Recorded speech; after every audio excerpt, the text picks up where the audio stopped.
SRMPR global ரயில்வேஸின் சென்னையில் இருந்து சீரடிக்கு December மாதம் 25ஆம் தேதி 6 நாட்கள் ஆன்மீக சுற்றுலா. முன்பதிவுக்கு 8008000800. மிகவும் அதிகம் கற்றவர்கள் தலையணம் கொள்ளக்கூடாது, கர்வம் கொள்ளக்கூடாது அப்படிங்கிற ஒரு பொதுவான ஒரு எதிர்பார்ப்பு இருக்கு. அப்படி கர்வம் கொள்ளாமல் இருந்தால் ஏற்படக்கூடிய பலன் என்ன? ஏன் கர்வம் கொள்ளக்கூடாது? நல்ல கற்றவர்களுக்கு ஆணவம் இருப்பதில் என்ன தவறு? ஏன் ஒரு பாத்திரத்தில் பால் ஊற்றுறீங்க ஐயா, ரொம்பி போச்சு, திருப்பி மேலே ஊற்றுனீங்கன்னா ஐயா வளைஞ்சு வெளியே உள்ளே இருக்கிறதும் வெளில வந்துடும் ஐயா. மேலே அது வெளியே வரும். நீங்கள் மேலே ஊற்ற ஊற்ற உள்ளே இருக்கிறது வெளில போயிட்டே இருக்கும் ஐயா. அது நிறைவு பெற்றதான்னு சொல்ல முடியாது. நிறைவு பெற்றதாக இருந்தால் ஊற்றுறதை நிறுத்தணும். அது மாதிரி அகங்காரம் ஐயா. அவர் என்னதான் பாலுடைய பாத்திரமாக இருந்தாலும் அகங்காரங்கிற பாலை ஊற்றிக்கிட்டே இருந்தால் அது நிலை இல்லாமல் வெளியில் இருக்கிறது வெளில போகும். அது இவர் ஊற்றிக்கிட்டே இருக்க வேண்டியது தான். ஊற்றுறத நிற்கலைன்னா முழுமை பெற்றது அப்படின்னு சொல்ல முடியாது ஐயா. என்னதான் அவர் அகங்காரம் பெற்று கல்விகளில் கற்று எல்லா விஷயமும் தெரிந்திருந்தாலும் கூட அவர் நிறைவில்லாத பாத்திரமாக போய்விடுவார் ஐயா. அகங்காரம் என்ற நீரை ஊற்றினால், அகங்காரம் என்ற பாலை ஊற்றி கொண்டே இருந்தால் அது நிறைவு பெறாத பாத்திரமும் நிறைவு பெறாத ஒரு பொருளாகவும் மாறி போய்விடும் ஐயா. எளிதில் சொல்லணும்னா இதுதான் ஐயா.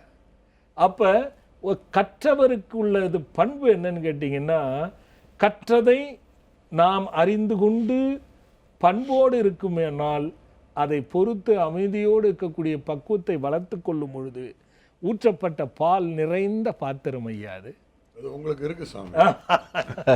தெரியலையா, அது என்னோட கருத்து.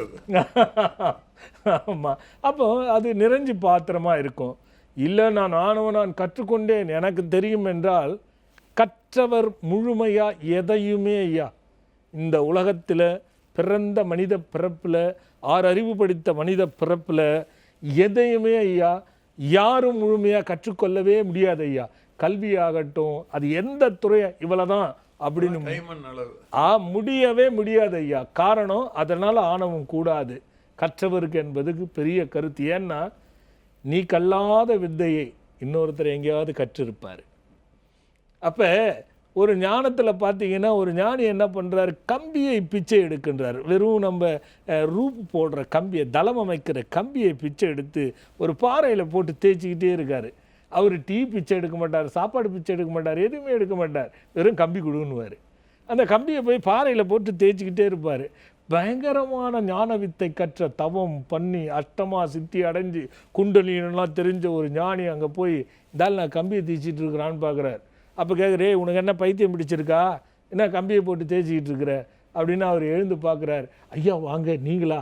ஆமாம். ஐயோ, நீங்கள் முழுதும் கற்றவர் ஆச்சே, நீங்கள் என்ன பார்க்கணுமா? உங்களை தரிசனம் பண்ணதை நான் பெருமையாக நினைக்கிறேன். என்னையா சொல்கிறீங்க, என்னையா திட்டுறீங்க? கம்பியை தேய்க்கிறேன், அதுதான் ஐயா எனக்கு பொழப்பு அப்படின்னார்.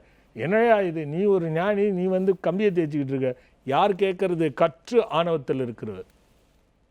அப்படியா, சரிங்க ஐயா, நான் பேசுவதை கேட்காதீங்க, கம்பி பேசுறதை கேளுங்கன்னார் அவர்.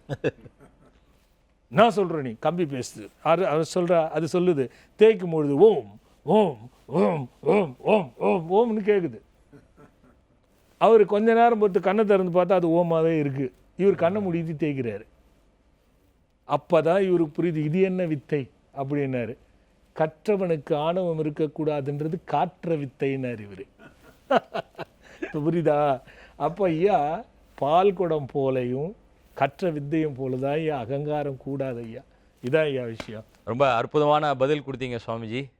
நம்ம ரவி தமிழ்வாணன் ஐயாவுடைய கேள்விக்கு மீண்டும் வேறு ஒரு நிகழ்ச்சியில் உங்களை சந்திக்கிறோம். நன்றி, வணக்கம்.